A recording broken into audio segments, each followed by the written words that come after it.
கிறிஸ்துக்கள் அன்பான தேவனுடைய பிள்ளைகளே, ஆண்டவரும் உலக இரட்சகருமான இயேசு கிறிஸ்துவின் இணையற்ற நாமத்தினாலே உங்கள் யாவரையும் வாழ்த்தி ஆசீர்வதிக்கிறேன். இந்த மார்ச் மாதம் 17ஆம் தேதி மங்கள வார்த்தை நிகழ்ச்சி மூலமாக உங்கள் ஒவ்வொருவரையும் நேரடியாக உங்கள் வீடுகளிலே சந்திப்பது எனக்கு ரொம்ப சந்தோஷம். கர்த்தர் உங்களை ஆசீர்வதிப்பாராக. இந்த நாளிலும் ஆண்டவர் எனக்கு என்ன மங்கள வார்த்தை வச்சிருக்காருன்னு அநேக பிள்ளைகள் ஏக்கத்தோடு எதிர்பார்ப்போடு இருக்கிறீங்க. சிலர் உங்களுடைய வாழ்க்கை இடிக்கப்பட்ட நிலைமையில் இருக்கிறீங்க. சிலர் நீங்கள் நேசித்த யாரோ ஒருவரை இழந்த சூழ்நிலையில் கண்ணீரோடு உட்கார்ந்துருக்கிறீங்க, மனவேதனையோடு இருக்கிறீங்க. இந்த இழப்பை என்னால் தாங்க முடியலைன்னு சொல்லி கண்ணீரோடு இருக்கிறீங்க. உங்கள் எல்லாருக்கும் ஆண்டவர் ஒரு நல்ல அழகான மங்கள வார்த்தையோடு உங்களை சந்திக்கிறார். எடுத்து வாசிங்க. ரூத்தின் புஸ்தகம் 3ஆம் அதிகாரம் 11வது வசனம் இப்படியாய் சொல்கிறது: இப்போதும் மகளே, நீ பயப்படாதே, உனக்கு வேண்டியபடியெல்லாம் செய்வேன். உங்களை பார்த்து ஆண்டவர் சொல்றார், இப்போதும் மகனே, இப்போ கூட ஒன்று கெட்டு போகல மகளே, நீ பயப்படாத, உனக்கு வேண்டியபடி எல்லாம் செய்வேன். தன்னுடைய மாமனாரை இழந்து, புருஷனை இழந்து, குழந்தனாரை இழந்து வேதனையோடு நின்ற ரூத் அடைக்கலம் தேடி பெத்லெகேமிலே ஆண்டவருடைய சன்னிதானத்தில் வந்து விழுந்தாள். அப்பொழுது ஆண்டவர் போவாஸ் மூலமாக, எப்பொழுதும் சில நேரங்களில் நம்மளை ஆற்றவும் தேற்றவும் ஒரு மனுஷன் ரூபத்தில் தான் ஆண்டவர் வந்து பேசுவார். சில நேரங்களில் வசனத்தின் மூலமாக பேசுவார். அன்றைக்கு போவாஸ் மூலமாக ஆண்டவர் என்ன பேசினார் தெரியுமா? இடிஞ்சு போயிருந்த அவளுடைய மனசை தேற்றும்படி, இடிக்கப்பட்ட அவளுடைய சுக்குநூறாய் உடைக்கப்பட்ட அவளுடைய மனசை தேற்றும்படிக்கு ஆண்டவர் அவன் மூலமாக பேசுகிறாரு. எல்லாத்தையும் இழந்துட்டோமா, உண்மைதான், இப்போ கூட ஒன்றும் கெட்டு போல, இப்போதும் மகளே நீ பயப்படாத, உனக்கு வேண்டியபடி எல்லாம் செய்வேன். உனக்கு என்னென்ன வேணும்னு எனக்கு தெரியும், உன் சூழ்நிலை எனக்கு தெரியும், உனக்கு வேண்டியபடி எல்லாம் செய்வேன். இந்த நேரத்தில் அநேக இழப்புகளை சந்தித்து, ஏன் இந்த இழப்பு, ஏன் நான் ரொம்ப நேசித்த இவங்களை ஆண்டவர் எடுத்துட்டார், ஏன் இந்த நஷ்டம் வந்துச்சு, ஏன் இவ்வளோ பெரிய கெட்ட பேர் எனக்கு வந்துச்சு, அவ பேர் வந்துச்சு என்றெல்லாம் சொல்லி எதிர்காலத்தை குறித்த ஒரு பயத்தோடும், இனி அடுத்து என்ன நடக்க போகுதோ என்கிற திகிலோடும் இருக்கிற தேவனுடைய பிள்ளையே, இன்னைக்கு ஆண்டவர் என்ன பார்த்து சொல்றார், பயப்படாத, உனக்கு இந்த சூழ்நிலையில் என்ன செய்யணும்னு எனக்கு தெரியும், நான் செய்வேன்.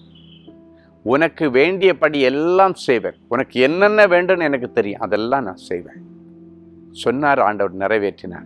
அவளுக்கு அழகான போவாஸை கொடுத்து, அவளுக்கு மறுவாழ்வு கொடுத்து, ஒரு நல்ல பிள்ளை செல்வத்தை கொடுத்து, அவளுடைய இடிஞ்சு கிடந்த வாழ்க்கையை கர்த்தர் கட்டி எழுப்பினார். இன்றைக்கு இடிந்து கிடக்கிற உன் வாழ்க்கை எடுப்பித்து கட்டப்படும். இடிந்து கிடக்கிற உன் ஊழியம் எடுப்பித்து கட்டப்படும்.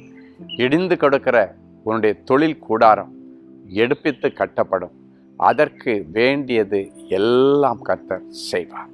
அதுக்கு என்ன செய்தால் உன் வாழ்க்கை கட்டப்படுமோ அந்த ஆக்ஷனை இன்னைக்கு ஆண்டவர் எடுக்கிறார்.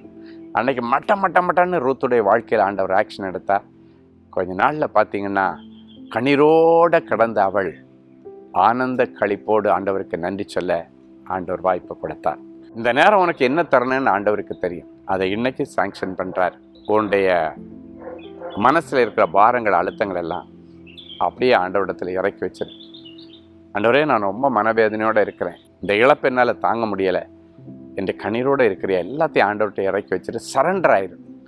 வேதம் சொல்லுகிறது, கர்த்தரிடத்தில் அடைக்கலமாய் விழுந்த உனக்கு அவரால் நிறைவான வாழ்வு கிடைக்கும். ஜெபிக்கலாமா? அன்பான ஆண்டவரே, உமக்கு நன்றி. இப்போதும் மகனே, இப்போதும் மகளே, இந்த சூழ்நிலையிலும் நீ அழிஞ்சு போகாதபடிக்கு உனக்கு மறுவாழ்வு கொடுப்பேன்னு சொல்லி அன்றைக்கு ரூத்தை பார்த்து பேசி அவளுக்கு மறுவாழ்வு, நல்ல ஒரு சந்தானம், அவன் நினச்சி பார்க்க முடியாத ஒரு செல்வசீமா அவளுக்கு துணையாக கொடுக்கப்பட்டார். இதெல்லா காரியங்களை செய்த ஆண்டவர் அதே போல மனம் உடைஞ்சு போயிருக்கிற நிலைமையில் இருக்க அத்தனை பிள்ளைகளுக்கும் உடைய உதவி கரத்தை நீட்டுவீராக. அவர்களுக்கு வேண்டியபடி எல்லாம் செய்யும். அவர்களுக்கு என்ன வேணும், இப்போ ஒரு வேலையை கொடுத்தா அவங்க மறுபடியும் சந்தோஷமாவாங்கன்னு அதை கொடுங்கப்பா. இல்லை, என் பிள்ளைகளுடைய வாழ்க்கையை கட்டி அவங்களுக்கு ஒரு நல்ல இல்லற வாழ்க்கையை செய்து வச்சா அவங்க நல்லா இருப்பாங்களா, அதுக்கு வழி தரீங்க. இல்லை, ஒரு குழந்தை கிடைச்சா அந்த சந்தோஷத்தில் அந்த பழைய துக்கத்தை எல்லாம் மாற்றிடுவாங்க, அது மறந்துடுவான்னு நினச்சிங்கன்னா அந்த காரியத்தை செய்யுங்க. எதுவாக இருந்தாலும் துரிதமாய் செய்யுங்க. இவர்களுடைய மனசு வெக்ஸ் ஆகிறதுக்குள்ளால, இவருடைய திராணி மிஞ்சி போகிறதுக்குள்ளால இம்மீடியட்டாக செய்யுங்கப்பா. ட்ரூத்திற்கு நீ சொன்னீர், மட்டன்னு இம்மீடியட்டாக செய்து, இம்மீடியட்டாக இவருடைய வாழ்க்கையில் ஆண்டவர் செய்து, இடிக்கப்பட்ட இவருடைய குடும்ப வாழ்க்கை கட்டப்படட்டும், இடிக்கப்பட்ட இவருடைய வியாபார ஸ்தலங்கள் கட்டப்படட்டும், இடிக்கப்பட்ட இவருடைய ஊழியங்கள் கட்டப்படட்டும், படிப்பு கட்டப்படட்டும். ஆசீர்வதிக்கிறேன் இயேசுவின் மூலம். ஆமென்.